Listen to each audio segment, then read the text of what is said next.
আমসত্ত্ব খাওয়ার জন্য আম পাকা অবধি আর অপেক্ষা করতে হবে না। কাঁচা আম দিয়ে খুব সহজে এইভাবে ইনস্ট্যান্টভাবে 10 মিনিটের মধ্যেই কিন্তু আপনারা আমসত্ত্ব বানিয়ে নিতে পারবেন। এই যে দেখুন, এখানে খুব সুন্দরভাবে আমি 10 মিনিটের মধ্যে আমসত্ত্বটা বানিয়ে নিয়েছি।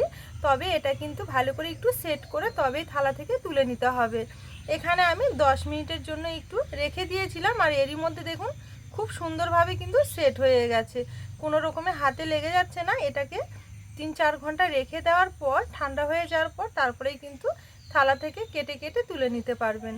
আর খেতে দারুণ হয়, একবার বানিয়ে দেখুন, ঠিক আমার মতো করে, কথা দিচ্ছি আপনাদের অনেক বেশি পছন্দ হবে। নমস্কার বন্ধুরা, নতুন পর্ব দেখার জন্য আপনাদের সকলকে জানাই স্বাগত কাজলি ভিলেজ ফুড রান্নাঘরে। প্রতিদিনের মতো আজকে আবারও নতুন একটা রেসিপি নিয়ে চলে এসেছি।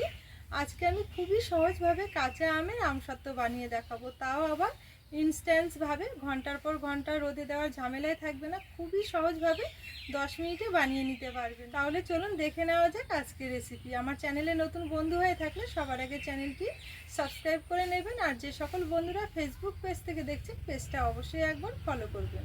আমসত্ত্ব বানানোর জন্য এখানে আমি বেশ কয়েকটা কাঁচা আম নিয়েছি, আগে থেকে পরিষ্কার করে ধুয়ে তুলে নিয়েছি। এবার আমগুলো ভালো করে চোচা ছাড়িয়ে ছোট করে পিস পিস করে কেটে নেব।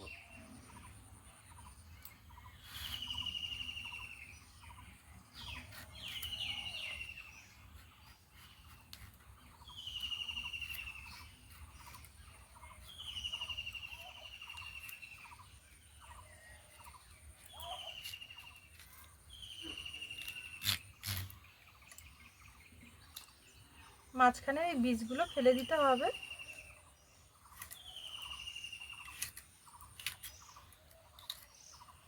এই যে দেখুন, ঠিক এইভাবে ছোট ছোট করে কেটে নিয়েছি।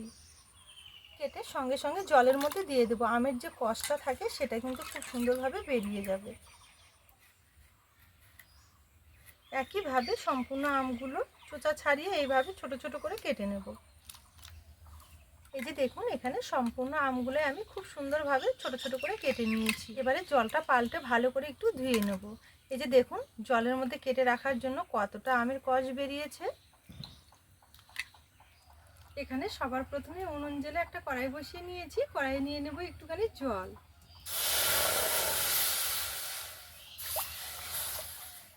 এবারে জলের মধ্যে নিয়ে নেব আগে থেকে কেটে ধুয়ে রাখা এই আমের টুকরোগুলো।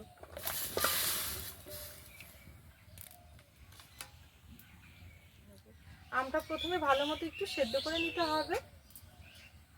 সেদ্ধ করে নেওয়ার জন্য একটা থালাতে ঢেকে দেবো, এতে করে দেখবেন খুব তাড়াতাড়ি সেদ্ধ হবে। এখানে ঢাকা দিয়ে আমগুলো আমি প্রায় 7 মিনিট মতো সেদ্ধ করে নিয়েছি। এবারে ঢাকা তুলে ঢেলে নেব। আর দেখুন, এখানে 7 মিনিটের মধ্যেই কিন্তু খুব সুন্দরভাবে আমগুলো সেদ্ধ হয়ে গেছে। জলটা ভালো করে নিংড়ে নিতে হবে। জলটা ছেঁকে নেওয়ার জন্য একটা ঝুড়ির মধ্যে ঢেলে নেব। এবারে একটা থালার মধ্যে ঢেলে নেব। এবারে এখানে একটা গ্লাস নিয়েছি, গ্লাসের পেছনের অংশটা দিয়ে এই আমের টুকরোগুলো ভালো করে একটু চটকে নেব। যেহেতু অনেকটা গরম রয়েছে, হাত দিয়ে কিন্তু এই কাজটা করা যাবে না, তাই এইভাবে একটু চটকে নিতে হবে। আর এইভাবে করে নিলে দেখবেন খুব তাড়াতাড়ি কিন্তু হয়েও যাবে কাজটা। এখানে খুব সুন্দরভাবে একটু চটকে নিয়েছি। এই যে দেখুন, ঠিক এইভাবে একটু চটকে নিতে হবে। এটা হয়ে গেছে। এবারে আমটা একটু ছেঁকে নেব। তার জন্য এখানে একটা বড় বাটি নিয়ে নেব। বাটিতে একটা পাতলা নেট এইভাবে বিছিয়ে নেব। নেওয়ার পর এই আমের পাল্পটা ঢেলে নেব।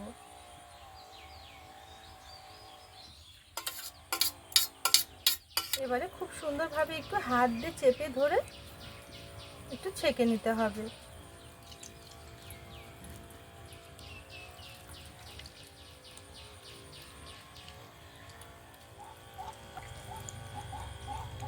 দেখুন, এখানে খুব সুন্দরভাবে আমের পাল্পটা ছেঁকে বের করে নিয়েছি। এবারে আবার একটা কড়াই বসিয়ে দিয়েছি। এবারে ছেঁকে রাখা আমের পাল্পটা কড়াইয়ে নিয়ে নেব। এবারে এর মধ্যে নিয়ে নেব হাফ চামচ লবণ, আর নেব একটুখানি হলুদ গুঁড়ো, আর নেব একটুখানি লঙ্কার গুঁড়ো। এখানে লবণ, হলুদ, লঙ্কার গুঁড়ো দিয়ে খুব ভালো করে একটু নেড়ে চেড়ে নিয়েছি। এবারে নিয়ে নেব এই ছোট বাটি মেপে 1.25 বাটি চিনি। এখানে আমি এক বাটি চিনি দিয়েছি, আপনারা চাইলে কিন্তু চিনিটা পছন্দ মতো বাড়িয়ে কমিয়েও নিতে পারবেন। এবারে উনুনের আঁচটা হালকা রেখে কন্টিনিউ নেড়ে চেড়ে আমের পাল্পটা কিন্তু খুব ভালো করে একটু পাক দিয়ে নিতে হবে, আর অনেকটাই কিন্তু ঘন করে নিতে হবে। দেখি দেখুন আমি যেভাবে কন্টিনিউ নাড়াচাড়া করছি এইভাবেই কিন্তু নেড়ে চেড়ে আমের পাল্পটা ভালো করে জাল করে ঘন করে নিতে হবে। নাড়াচাড়া কিন্তু কোনোভাবে বন্ধ দেওয়া যাবে না, নইলে আবার নিচে লেগে যেতে পারে। অনেকটাই কিন্তু ঘন হয়ে এসেছে, আরও একটু জাল করে নেব। এই যে দেখুন জাল করে নিতে নিতে কালারটাও কিন্তু খুব সুন্দরভাবে চলে এসেছে, খুব সুন্দর একটা মিষ্টি কালার এসেছে। অনেকটা ঘনও হয়ে গেছে, তবে আর একটু ঘন করে নেব। এবারে আমসত্ত্বটা যে থালার মধ্যে আমি ঢেলে নেব সেই থালাটা এখানে রেডি করে নেব। থালার মধ্যে সামান্য একটু সর্ষের তেল নিয়েছি, তেলটা থালার মধ্যে ভালো করে একটু লাগিয়ে নেব চারিদিকে। এইভাবে লাগিয়ে নিলে দেখবেন আমসত্ত্বটা কিন্তু খুব সুন্দরভাবে থালা থেকে ছেড়ে দেবে। এখানে দেখুন খুব সুন্দরভাবে তেলটা লাগিয়ে নিয়েছি। এবারে আমসত্ত্বটা গরম গরম এর মধ্যে ঢেলে নেব। আর এই যে দেখুন এখানে আমসত্ত্বটা কিন্তু খুব সুন্দরভাবে পাক করে নেওয়া হয়ে গেছে। এবারে থালাতে ঢেলে নেব।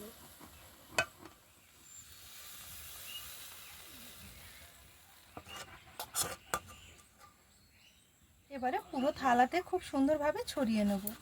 এই যে দেখুন এখানে পুরো থালাতে খুব সুন্দরভাবে ছড়িয়ে সমান করে নিয়েছি।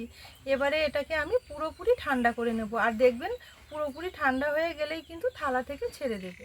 এই যে দেখুন এখানে আমি থালার মধ্যে ঢেলে হালকা একটু ঠান্ডা করে নিয়েছি কয়েক মিনিট মতো।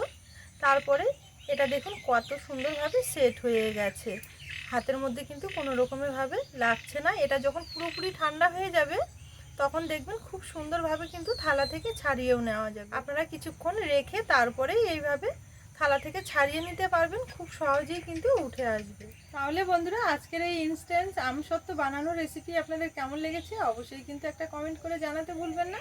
পুরো ভিডিও দেখে যদি রেসিপি ভালো লেগে থাকে তাহলে সবসময়ের জন্য আমার চ্যানেলটি ফলো করে আমার পাশে থাকবেন।